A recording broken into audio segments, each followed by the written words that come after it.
یو جهان مننه تا ته مفتي صاحب ته او ډاکټر صاحب ته ډېر ډېر سلامونه وایم. مننه. او ماشاءالله شکر ډېر زبردست ده. جمال کریم صاحب ته ډېر شکر ګزار یم چې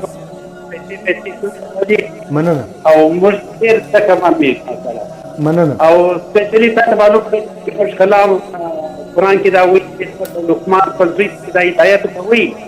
نو بارې دا ورته وویل چې ولا شرک مه کوه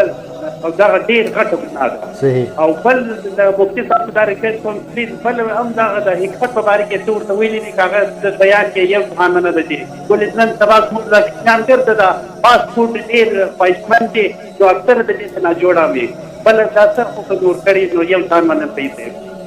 صحیح دي کور ودان فضل صاحب یو ځان مننه الله دې ژوندی لره. مفتي صاحب دا ورور که چیرې هغه ستا یو خدای وایه فاسټ فوډ او یو د لقمان صاحب د کیسه وکړله په هغه باندې ما ډېر ستانوس خلاص فاسټ فوډ کشنیان نن سبا ډېر زیات خواهش لري دی وایي دا کشنیان نه جوړه کوي هم خو بیا موږ څه به وکړو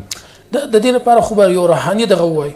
یو حافظ قرآن ولو هغه 25 سپارې یادې کړي حالانکې د قرآن رابطه ده قرآن سینې ته ترانسفریږي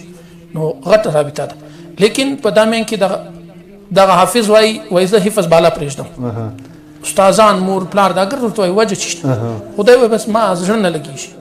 استاد صاحب پوښتنه وکړله چې اوس څه په وکړو هغه ویله ول دی وګورئ چیش خوري د بازار ماشاءالله هغه ورته ویل دا پر لار باندې یو دغه دی یو چاټ دی یو د برګر دی هغه خوري د هغه اثر پر دل ویږي ولې هغه اکثره بېلمانځي او هغه خوراک او صفایي سیستم یې نه د هغه اثر د پر قرآن باندې راغلی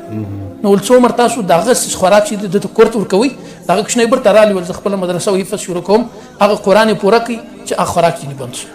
ماشاءالله یو جهان مننه برته